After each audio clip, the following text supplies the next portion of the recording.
Hello students, তোমাদের সবাইকে আমাদের চ্যানেলে ওয়েলকাম জানাই। আজকে আমরা অষ্টম শ্রেণীর প্রশ্নবিচিত্রা থেকে ফার্স্ট টার্মের পরীক্ষার জন্য পরিবেশ ও বিজ্ঞানে যেটা 4 নম্বর স্কুল দেখো বেলদা প্রভাতী বালিকা বিদ্যাপীঠ, এখানকার আমরা সমস্ত কোশ্চেনের আনসার গুলো পরপর দেখে নেব। দেখো 4 নম্বর স্কুলের ফিজিক্যাল সায়েন্সের মধ্যে আমাদের প্রথম যে এমসিকিউ দেওয়া হয়েছে, চাপের এসআই একক। চাপের এসআই একক হচ্ছে দেখো নিউটন পার বর্গমিটার। একে বলা হয় আরেকটা নাম রয়েছে, সেটা হচ্ছে পাস্কাল, যেটাকে PA এরকম ভাবে ডিনোট করা হয়। চাঁদের গড় অভিকর্ষজ ত্বরণ পৃথিবীর গড় অভিকর্ষজ ত্বরণের কত হয়? আনসার হচ্ছে 1/6 গুণ। তোমরা এটা পড়েছো যে চাঁদের যে অভিকর্ষজ ত্বরণ সেটা পৃথিবীর অভিকর্ষজ ত্বরণের 6/1 হয়। কার্বন ডাই সালফাইড মানে CH2, এটা একটা দ্রাবক। এই দ্রাবকের মধ্যে দ্রবীভূত হয় এমন একটা পদার্থের নাম হচ্ছে সালফার। কেমন? সালফারটা কার্বন ডাই সালফাইডে দ্রাব্য।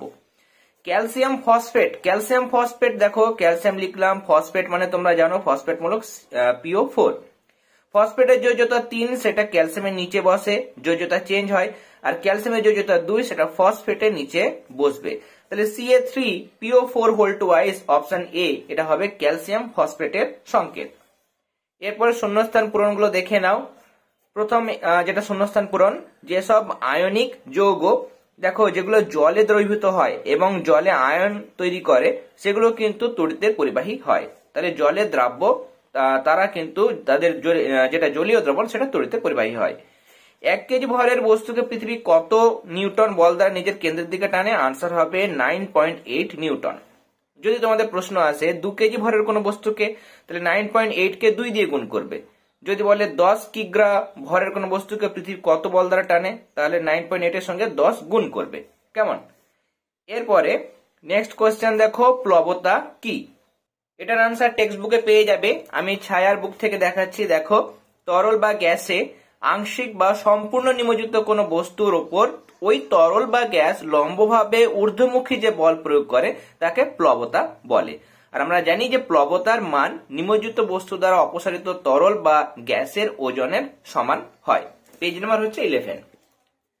নেক্সট, কুলম্বের সূত্রটি লেখো। লিখবে, দুটি বিন্দু আধানের মধ্যে ক্রিয়াশীল তড়িৎ আকর্ষণ বা বিকর্ষণ বলের মান বস্তু দুটির কেন্দ্র সংযোজক রেখা বরাবর ক্রিয়া করে।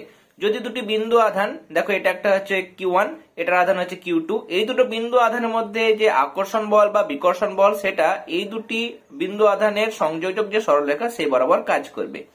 এবং এই আকর্ষণ বা বিকর্ষণ বলের মান আধান দ্বয়ের গুণফলের সমানুপাতিক।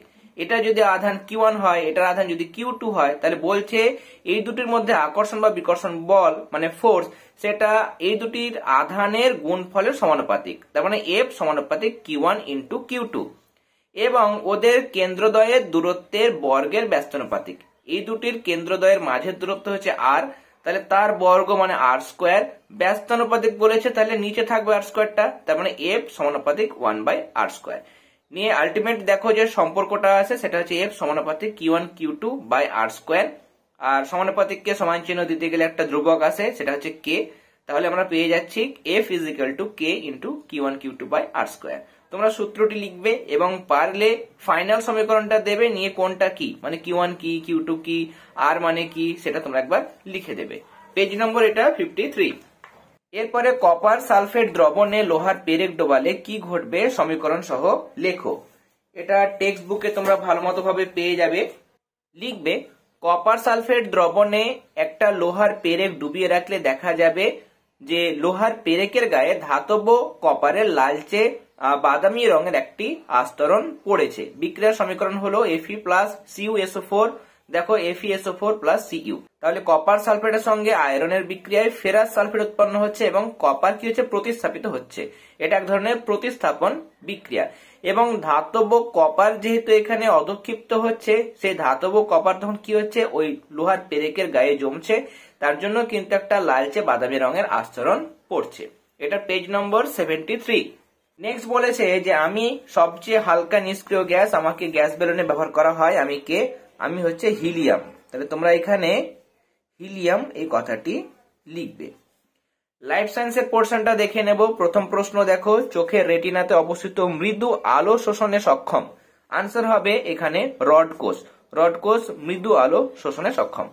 বহিঃকঙ্কাল মানে নখ, চুল এগুলো গঠন করতে সাহায্য করে কোনটা? আনসার হচ্ছে আবরণী কলা। এরপরে পরের পাতায় চলে যাও।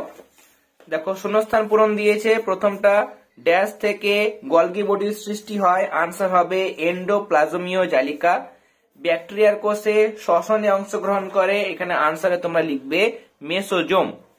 এরপরে 3-1 সত্য অথবা মিথ্যা লেখো।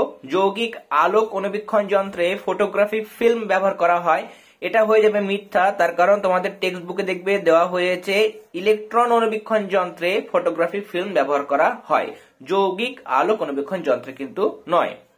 এরপরে অনিয়মিত আকৃতিযুক্ত প্রাণীকোষটি হলো পেশিকোষ, এটাও মিথ্যা, তার কারণ অনিয়মিত আকৃতিযুক্ত যে প্রাণীকোষ সেটা হচ্ছে অ্যামিবা।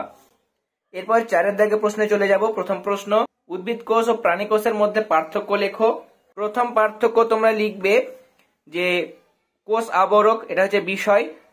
কোষ আবরক রূপে কোষ প্রাচীর ও কোষ পর্দা দুটোই কিন্তু উদ্ভিদ কোষে থাকে, কিন্তু প্রাণী কোষের মধ্যে কেবলমাত্র কোষ পর্দা থাকে, কোষ প্রাচীর থাকে না। নেক্সট, উদ্ভিদ কোষের ক্ষেত্রে সাইটোপ্লাজমে প্লাস্টিড থাকে, আর প্রাণী কোষের ক্ষেত্রে সাইটোপ্লাজম কিন্তু প্লাস্টিড বিহীন হয়। উদ্ভিদ কোষে লাইসোজোম থাকে না, প্রাণী কোষে লাইসোজোম থাকে। 1 নম্বরের জন্য তোমরা দুটি পার্থক্য লিখবে, তাহলে কিন্তু এনাফ। এরপরে নেক্সট বলেছে দেখো প্রাইমর্ডিয়াল ইউট্রিকল কাকে বলে। পেজ নাম্বার 397, পরিণত উদ্ভিদ কোষে কোষ গহ্বর বা ভ্যাকুল গুলো পরস্পর মিলিত হয়ে একটি বড় ভ্যাকুল তৈরি করে। দেখো এখানে বড় একটা ভ্যাকুল তৈরি করেছে শেষে, এই যে ছোট ছোট অনেকগুলো ভ্যাকুল রয়েছে, এখানে অনেকগুলো ভ্যাকুল দেখতে পাচ্ছ, সেগুলো বড় হয়ে একটা বিশাল বড় একটা ভ্যাকুল বা কোষ গহ্বর সৃষ্টি করেছে। ফলে এই যে নিউক্লিয়াস সহ পুরো সাইটোপ্লাজমটা দেখো কোষ প্রাচীরের ভিতরের দিকে পরিধি বরাবর বিন্যস্ত থাকে, পুরো একদম কোষ প্রাচীরের গায়ে চলে আসে, কাছাকাছি চলে আসে। ভ্যাকুলকে বেষ্টন করে সাইটোপ্লাজমের এইরকম যে বিন্যাস, সেটাকেই বলা হয় প্রাইমর্ডিয়াল ইউট্রিকল। তাহলে আজকে আমরা দেখো প্রশ্নবিচিত্রা থেকে 4 নম্বর স্কুল বেলদা প্রভাতী বালিকা বিদ্যাপীঠ, এই স্কুলে আমরা সমস্ত কোশ্চেনের আনসার গুলো প্রোভাইড করলাম। আশা করি আজকে ক্লাসটি তোমাদের ভালো লেগেছে, তাহলে অবশ্যই ক্লাসটিতে লাইক দেবে। তার সাথে আমাদের আজকের ক্লাস তোমাদের ফ্রেন্ড সার্কেলের মধ্যে অবশ্যই শেয়ার করবে। যারা পুরনো ক্লাসগুলো দেখোনি তারা কিন্তু অবশ্যই আমাদের এই ভিডিও ডেসক্রিপশন বক্সে গিয়ে দেখবে প্রশ্নবিচিত্রা 2024 ক্লাস 8 এই নামে একটা প্লেলিস্টের লিঙ্ক আমরা দিয়ে দিয়েছি। সেই লিঙ্কে ক্লিক করলেই এখনো পর্যন্ত তোমাদের সায়েন্সের এবং জিওগ্রাফি যে সমস্ত ক্লাসগুলো হয়ে গেছে সেগুলো তোমরা পরপর দেখতে পাবে। তোমরা কিন্তু অবশ্যই দেখে নিও, এবং বাকি সাবজেক্টগুলোর ক্লাস তোমাদের বেঙ্গলি, হিস্ট্রি, ইংলিশ, ম্যাথ সমস্ত সাবজেক্টেরই কিন্তু প্রশ্নবিচিত্রার সমাধান খুব শীঘ্রই আমাদের চ্যানেলে শুরু হয়ে যাবে। তাই এখন থেকে তোমরা কিন্তু অবশ্যই চ্যানেলটি সাবস্ক্রাইব করে নিও। তাহলে আজকের ক্লাস এতটাই, তোমরা সবাই ভালো থেকো। All the very best.